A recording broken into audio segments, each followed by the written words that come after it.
함께 보실 하나님의 말씀은 구약성경 욥기 39장입니다. 5월 28일 욥기 39장인데 39장은 30절까지 좀 길게 되어 있어서 다 읽지는 않고요. 1절부터 18절까지 말씀을 함께 공독하겠습니다. 욥기 39장 1절부터 18절까지 말씀, 구약성경 800년 전후를 보시면 되겠습니다. 1절부터 함께 공독합니다. 산 염소가 새끼 치는 때를 내가 아느냐? 암사슴이 새끼 낳는 것을 내가 본 적이 있느냐? 그것이 몇 달 만에 안삭되는지 아느냐? 그 낳을 때를 아느냐? 그것들은 몸을 부풀리고 새끼를 낳으니 그 괴로움이 지나가고 그 새끼는 강하여져서 빈들에서 크다가 나간 후에는 다시 돌아오지 아니하느니라. 누가 들나귀를 놓아 자유롭게 하였느냐? 누가 빠른 나귀에 매인 것을 풀었느냐? 내가 들을 그것을 집으로 소금 땅을 그것이 사는 처소로 삼았느니라. 들나귀는 서급에서 짓거리는 소리를 비웃나니 나귀 치는 사람이 지르는 소리는 그것에게 들리지 아니하며 초장 언덕으로 두루 다니며 여러 가지 푸른 풀을 찾느니라. 들소가 어찌 기꺼이 너를 위하여 일하겠으며 내 외양간에 머물겠느냐? 내가 능히 줄로 매어 들소가 이랑을 갈게 하겠느냐? 그것이 어찌 골짜기에서 너를 따라 썰애를 끌겠느냐? 그것이 힘이 세다고 내가 그것을 의지하겠느냐? 내 수고를 그것에게 맡기겠느냐? 그것이 내 곡식을 집으로 실어오며 내 타작마당에 곡식 모기를 그것에게 의탁하겠느냐? 타조는 즐거이 날개를 치나 학의 깃털과 날개 같겠느냐? 그것이 알을 땅에 버려두어 흙에서 더워지게 하고 발에 깨어질 것이나 들짐승에게 밟힐 것을 생각하지 아니하고 그 새끼에게 모질게 대함이 제 새끼가 아닌 것처럼 하며 그 고생한 것이 헛되게 될지라도 두려워하지 아니하나니 이는 하나님이 지혜를 베풀지 아니하셨고 총명을 주지 아니함이라. 그러나 그것이 몸을 떨쳐 뛰어갈 때에는 말과 그 위에 탄 자를 우습게 여기느니라. 아멘. 예, 감사합니다. 오늘 함께 살펴볼 하나님의 말씀은 욥기 39장입니다. 욥기 38장부터 41장까지는 욥과 그 친구들의 대화에 이어서 하나님께서 모든 것을 정리하시면서 욥에게 대답해 주시는 장면이 나오는데, 우리가 어제 살펴봤던 38장에서는 지구의 창조와 별과 또 기상의 예를 들면서 하나님의 전능하심과 놀라우심들은 인간이 생각할 수도 또 깨달을 수도 없는 그런 초월성을 가지고 있다는 것들을 알려주는 말씀을 살펴볼 수 있었습니다. 그리고 이어지는 39장에서는 기상과 또 천지창조의 부분에 이어서 눈에 볼 수 있는 여러 가지 동물들의 현상들을 말하면서 인간이 얼마나 제한적이고 또 부족한 사람인 것인지를 알려주는 말씀이 이어지고 있습니다. 그럼 내용을 살펴보면서 교훈받도록 하겠습니다. 우선 1절에서 보시면 산 염소가 새끼 찌는 때를 내가 아느냐? 암사슴이 새끼 낳는 것을 내가 본 적이 있느냐? 라고 하면서 가축이면 자기가 기르기 때문에 언제 새끼를 벨고 언제 또 새끼를 낳는 것, 또 얼마나 임신하고 또 만삭이 되는지에 대해서 자세히 알 수 있지만 산염소나 암사슴은 쉽게 볼 수 있는 동물들이 아니기 때문에 새끼를 치는 때나 아기를 낳는 것, 그것을 자주 접할 수가 없고 알 수가 없다라는 것들을 보여주고 있습니다. 그래서 2절, 3절에서 보시면 그것이 몇 달 만에 만삭되는지 아느냐? 그 낳을 때를 아느냐? 그것들은 몸을 부풀리고 새끼를 낳으니 그 괴로움이 지나가고 그 새끼는 강하여져서 빈들에서 크다가 나간 후에는 다시 돌아오지 아니하느니라 라고 하면서 산 염소와 암사슴의 새끼를 베어서 낳고 또 그가 잘하는 그 모든 과정을 설명하면서 너가 그것을 잘 알 수 있느냐, 잘 알지 못한다라는 것들을 밝혀주고 있습니다. 뿐만 아니라 5절부터 8절까지는 들나귀를 예를 들어서 이렇게 또 설명하십니다. 5절 보시면 누가 들나귀를 놓아 자유롭게 하였느냐, 누가 빠른 나귀에 매인 것을 풀었느냐, 내가 들을 그것의 집으로 소금 땅을 그것이 사는 처소로 삼았느니라 라고 하면서 들에 이곳저곳 뛰어다니는 들나귀, 그것이 사람이 통제할 수 없는 범위지만 하나님께서 그렇게 하신다라고 표현하고 있습니다. 뿐만 아니라 7절 8절 보시면 들나귀는 성읍에서 짓거리는 소리를 비웃나니 나귀 치는 사람이 지르는 소리는 그것에게 들리지 아니하며 초장 언덕으로 두루 다니며 여러 가지 푸른 풀을 찾느니라 라고 하면서 나귀 치는 사람은 자기가 기르는 나귀는 어떻게 할 수 있을지 몰라도 들나귀를 전혀 통제할 수가 없다라고 표현하고 있습니다. 아무리 부르고 여러 가지 행동을 취해도 들나귀는 그 습성상 사람의 통제를 받는 것이 아니라 들을 이쪽 저쪽 다니면서 푸른 풀을 찾아 다닌다라고 표현하고 있는 것입니다. 이것도 마찬가지로 사람이 어떻게 통제할 수 없는 그 들나귀에 대해서 설명하고 있는데 들나귀에 대해서 자세하게 설명하고자 하는 것이 아니라 사람은 할 수 없으나 내가 그것들을 다스리고 있다라는 것들을 말씀하고자 하시는 것입니다. 뿐만 아니라 9절부터 12절까지는 들소에 대해서 이렇게 표현하고 있습니다. 9절 보시면 들소가 어찌 기꺼이 너를 위하여 일하겠으며 내 외양간에 머물겠느냐? 내가 능히 줄로 매어 들소가 이랑을 갈게 하겠느냐? 그것이 어찌 골짜기에서 너를 따라 썰애를 끌겠느냐? 그것이 힘이 세다고 내가 그것을 의지하겠느냐? 내 수고를 그것에게 맡기겠느냐? 그것이 내 곡식을 집으로 실어오며 내 타작마당에 곡식 모으기를 그것에 의탁하겠느냐라고 하면서 들소는 일반 기르는 가축의 소보다 훨씬 더 힘이 세지만 힘이 세다고 그것을 데리고 와서 밭갈게 하고 곡식을 끌게 할 수 있느냐? 할 수 없다라는 것입니다. 하물며 네가 이런 것도 할 수 없는데 내가 하는 그 일들에 대해서 왈부할 수 있느냐? 할 수가 없다라는 것들을 밝히기 위해서 또 말씀하시는 것입니다. 계속해서 13절 이하 18절까지는 타조에 대해서 이렇게 또 말씀하십니다. 계속해서 보시면 13절 타조는 즐거이 날개를 치나 학의 깃털과 날개 같겠느냐? 그것이 알을 땅에 버려두어 흙에서 더워지게 하고 발에 깨어질 것이나 들짐승에게 밟힐 것을 생각하지 아니하고 그 새끼에게 모질게 대함이 제 새끼가 아닌 것처럼 하며 그 고생한 것이 헛되게 될지라도 두려워하지 않으니 이는 하나님이 지혜를 베풀지 아니하셨고 총명을 주지 아니함이라 라고 표현하고 있습니다. 먼저 타조에 대해서 그 습성에 대해서 설명하고 있는데 타조는 가장 큰 새의 조류이기 때문에 그 날개 그리고 깃털이 아주 크고 훌륭해 보입니다. 그러나 학의 깃털과 같지 않아서 날 수가 없는 그런 모습이다 라고 표현하고 있고 타조가 알을 낳아두면 자기가 품어서 여느 새들 조류와 다르게 그것을 알을 품는 것이 아니라 땅에 두어서 땅의 그 뜨거움으로 그 부화가 될 수 있도록 한다라고 표현하고 있는 것입니다. 땅에다 두면 자기는 편할지 모르나 언제든지 들짐승들에게 밟히거나 해를 받기 쉬운 것입니다. 그럼에도 불구하고 타조는 그렇게 행하고 또 그 새끼에게 모질게 대하는 것이 자기 새끼가 아닌 것처럼 모질게 대하는 그런 습성들이 있다라고 표현하고 있습니다. 왜 이렇게 타조는 그런 행동을 하는가라고 할 때 우연히 그런 것이 아니라 하나님께서 타조에게 지혜를 베풀지 않으신 것이다 이렇게 표현하고 있는 것입니다. 어떤 하나의 그 동물도 하나님께서는 지혜를 많이 주시거나 지혜를 주시 않게 하심으로 말미암아 그런 행동을 하고 있다는 것들을 밝혀주고 있습니다.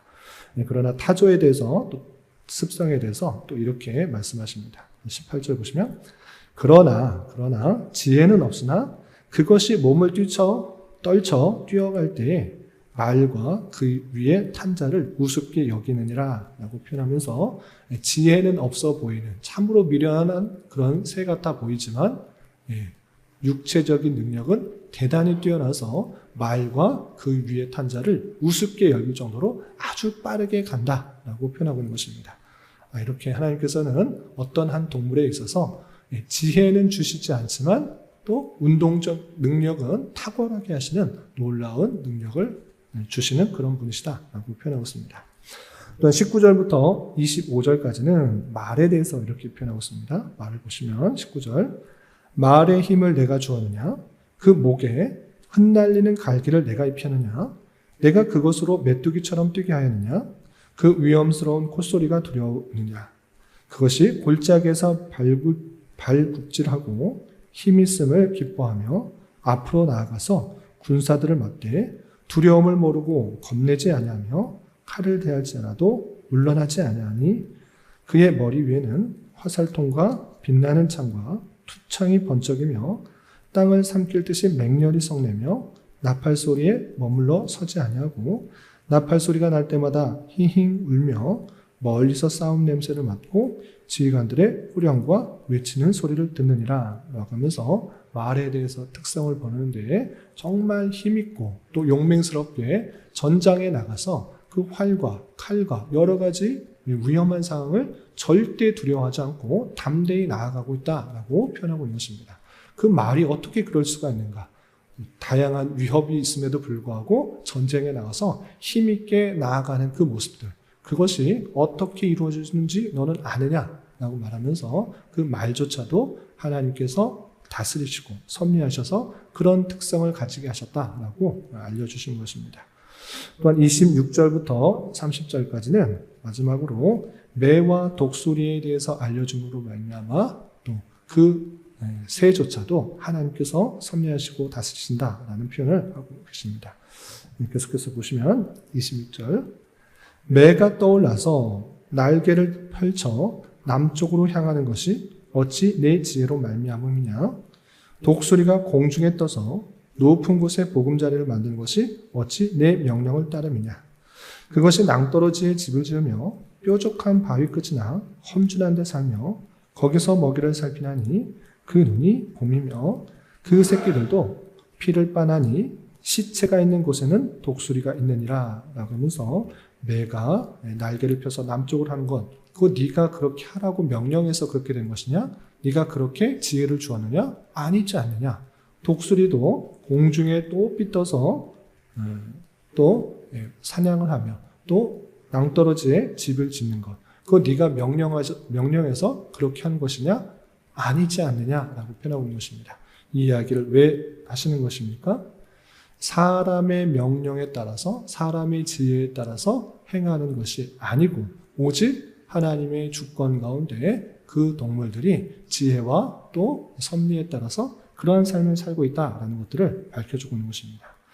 이와 같이 39장에서는 다양한 동물들의 예를 들면서 하나님께서 말씀하시고자 하는 것이 무엇인가? 그것은 인간이 기르거나 인간이 키우거나 지혜를 주거나 어떻게 할 수 없는 그런 모습 가운데 있다라는 것들을 밝혀주는 것입니다. 하물며 이런 동물들조차도 인간이 어떻게 키우거나 길들이거나 이해할 수 없는, 다 통제할 수 없는 그런 연약한 모습이지만 하나님께서는 그 모든 것들에게 지혜를 주시고 특징을 주시고 그렇게 살아가게 하신다라는 것들을 밝혀주고 있는 것입니다.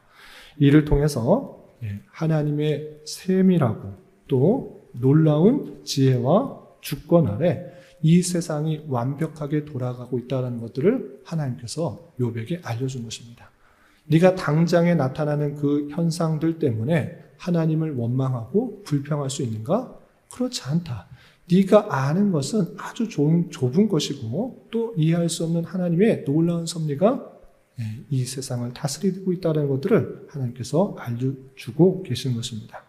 하나님의 말씀에 또 신약 성경을 우리가 함께 살펴보면 공중에 나는 새도 걱정 근심하지 않아도 하나님께서 먹이시고 입히신다. 하물며 너희일까 보냐.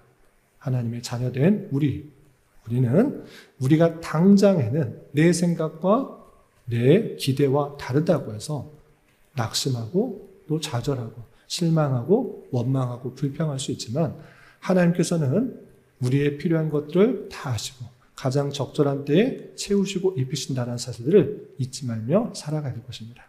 그러므로 욥이 당장에 겪은 정말 참기 힘든 어려움이지만 그것으로 인하여 하나님께 원망하고 또 내 삶을, 내 생애를 부정하고 낙심하는 것이 아니라 더욱더 하나님께 나아가고 하나님의 인도하심들을 구하는 삶을 살아가야 할 것을 알려주고 있는 것입니다.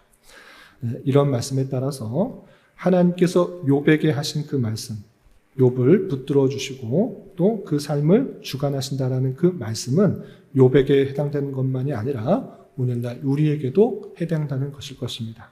그러므로 내 삶과 내 뜻과 내 열심과 내 계획이 어그러지는 것 같아 보이는 그런 상황 속에서도 우리는 어떠한 삶을 살아가야 되는가?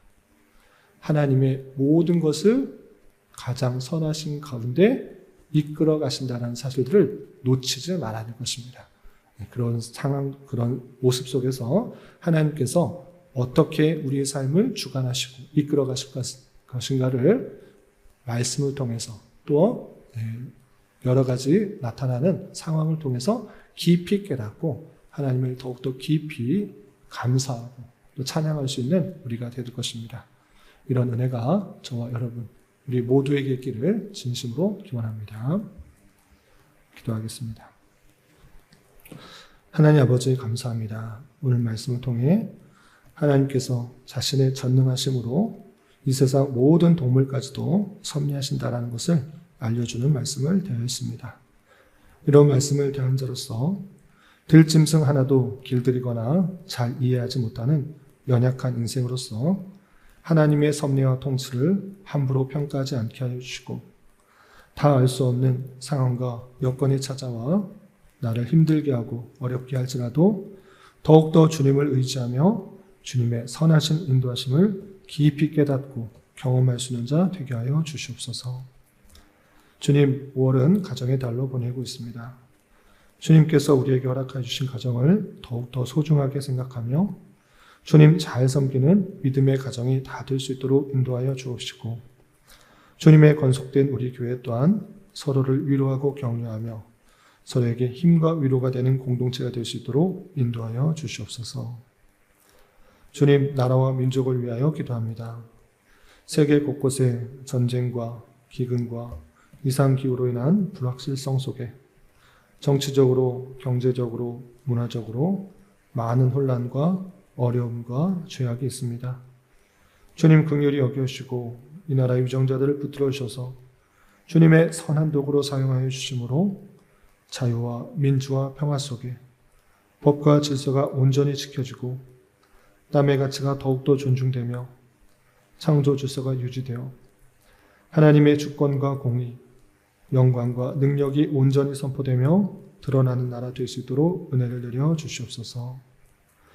특별히 전국 동시 지방선거가 얼마 남지 않았사오니 정책의 지향점들을 잘 분별하여 투표하게 하여 주시고 선거가 공명정대하게 잘 치러질 수 있도록 은혜를 더하여 주시옵소서. 주님, 교회 내 육체의 질병과 연약함으로 몸이 불편한 성도들과 병원에 치료 중인 여러 지체들이 있사오니 주님 붙들어 주셔서 건강하게 잘 회복될 수 있도록 은혜를 더하여 주옵시며 가족의 전도와 신앙을 위해 직장과 사업장의 문제로 주님께 간절히 기도하는 여러 지체들이 있사오니 주님께서 그 모든 상황과 여건, 마음과 생각을 주장하여 주셔서 하나님의 어떠하심을 온전히 깨달으며 성령의 풍성한 열매를 맺을 수 있는 좋은 기회가 될 수 있도록 인도하여 주시옵소서. 이 시간 각자 간절히 기도하는 기도 제목 주님께서 들으시고 가장 선한 것들로 응답하여 주시옵소서. 예수님의 이름으로 기도 올리옵나이다. 아멘.